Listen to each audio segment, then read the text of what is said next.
Shout out to Caressa for sending me this story, and as you can see by your screen, I'm here to talk about the NYPD yet again, one of the most corrupt police departments in the land. Well, something just came out about the NYPD, and depending on how you look at it, it could either be a good thing or it could be a thing that you have to keep your eye on, and I'm leaning more towards the latter.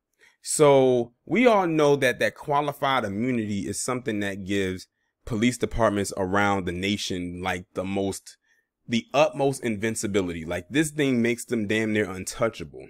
Well, now it has just come out that the New York City Council has voted to end qualified immunity for all NYPD officers. Now, like I said, this could be a good thing or it could be a thing we got to keep your eye on. And this is the NYPD we're talking about here. Again, one of the most corrupt police departments in the US, like, in my opinion, right behind the LAPD. Or they're probably tied for first place, in my honest opinion. I think that's the better position to put them in. But I will not jump for joy for this if you live in the state of New York. But definitely keep your eye on it, because there's going to be a loophole somewhere. There's always a loophole somewhere to get them out of something. So don't get too excited. But I'm going to go ahead and read this article that is coming from News 10 ABC.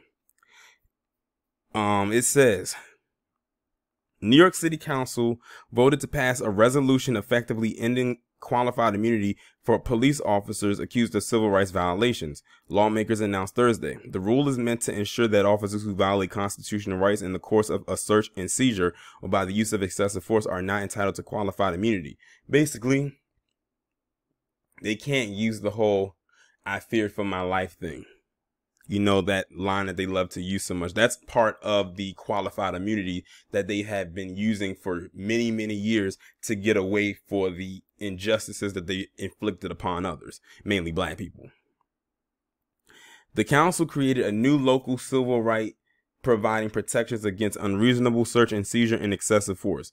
The resolution was passed along with several major police reforms outlined in a March report from the city, first announced by Mayor Bill de Blasio. Part 2 was released on March 12th. The qualified immunity statute was not part of the NYCD police reform and reinvention collaborative plan, but the mayor supports the resolution passage. Today, we provide the people of New York City an important tool for accountability when law enforcement violates their rights, said Council Member Stephen Levin, who sponsored the resolution. This legislation is simple. It creates a set of civil rights here in New York City, mirroring those conferred by the 4th and 14th Amendments of the U.S. Constitution, so that people in New York City can hold officers accountable if those officers violate their civil rights. It eliminates the shield of qualified immunity to allow victims the opportunity to seek justice. Council Speaker Corey Johnson said New York City is now the first city in the nation to end qualified immunity.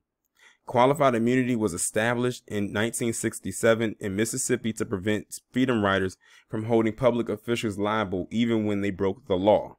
He said in a tweet, "Rooted in our nation's history of systemic racism, qualified immunity denied freedom riders justice and has been used to deny justice to victims of police abuse for decades. It should never have been allowed, but I'm proud that we took action today to end it here in NYC. The Legal Aid Society applauded the move, but said more needs to be done. The culture of impunity has been allowed to exist and fester within the New York City Police Department is in part due to the doctrine of qualified immunity, which shields even the worst officers from legal liability and prevents victims of police abuse from getting justice in court," said Robert Quackenbush, staff attorney with the Prisoner Rights Act project of the Legal Aid Society. "This introduction is long overdue and a solid first step, but it should not supplant the need for statewide legislation, specifically A 4331 S1991, a bill that would provide comprehensive relief to victims of police and corrections officers' misconduct. The Legal Aid Society urges Albany lawmakers to enact this critical measure now." The resolutions passed by the council build on the proposals from the Police Reform and Reinvention Collaborative Plan introduced by the mayor, the mayor's office said. These reforms will confront centuries of over-policing in communities of color and strengthen the bonds between police and the community.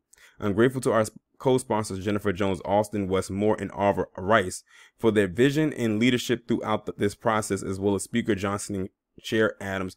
Together, we will make our city safer and fairer for generations.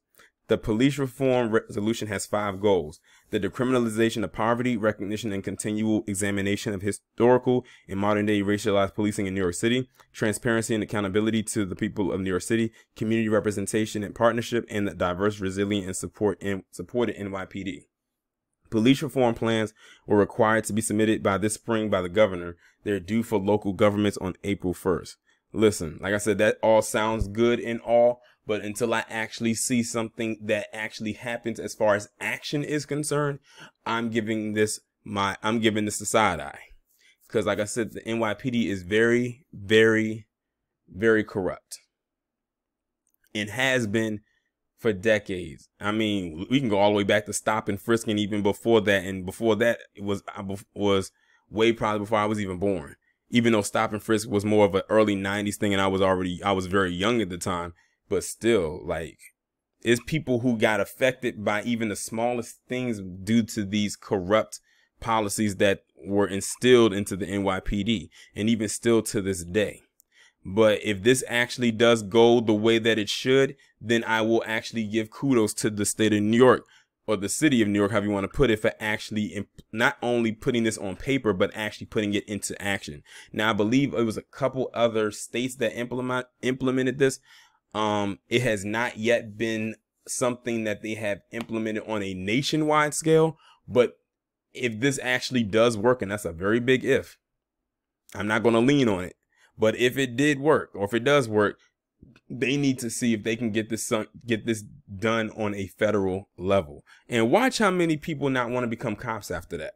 Or watch how many people leave the department.